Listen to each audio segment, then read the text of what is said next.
Any question in your mind that Melo will be back with New York? Yeah, I think it is a question. I mean, they got to really sell him on not the city of New York, the franchise. I think he loves that. I think what you're going to put around him right now for him to get a chance to win. You know, it'd be different if he already had a championship. Carmelo, I know, wants to win a championship, so we shall see what they put around Carmelo. Ernie, if a guy hasn't come out and says, I'm coming back, no need to talk about anything, you have to worry about it. Because, you know, if he loved it so much, if he wanted to come back, he would say, forget all the talk, forget all of, I'm going to Chicago, I'm going to L.A., play coach, forget all that. I'm going to be a New York Knick for the rest of life. I'm coming back.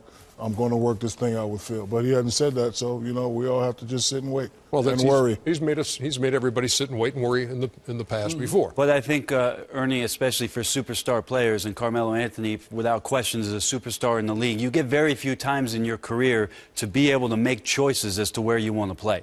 I mean, it comes along, if you're lucky once, if you're real lucky twice, and if you're real good, it comes along 3 times. Carmelo Anthony this summer has a decision to make as to who not only he wants to play for, where he wants to play, and who he wants to play with. And so this decision for him, he will not be taken lightly. And I'm with Smitty. I don't know that it's an absolute, necessarily done deal that Carmelo Anthony returns to the New York Knicks, and that makes it real interesting for the rest of the league. Even though nobody can pay him more money than they can in New York.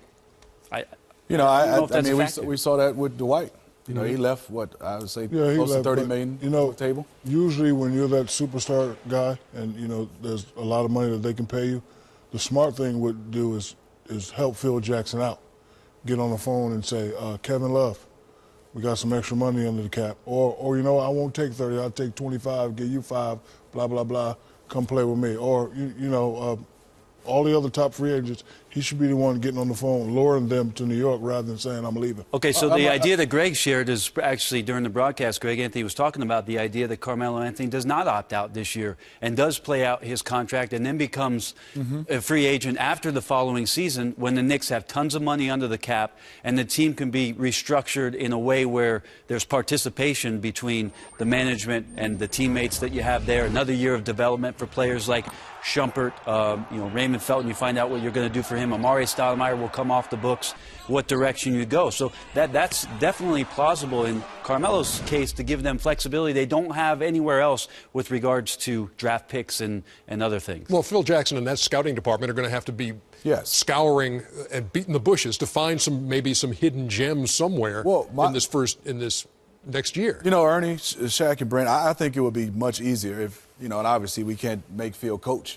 If Phil Jackson was coaching the Knicks, I can see Carmelo maybe wanting to stay. And obviously we're speaking for Carmelo, we can't do that. But I would say if he was coaching, it's a difference. No, Phil has to convince him on the coach that he's going to get and the players. And that's one thing. And also, I defer to you, Shaq.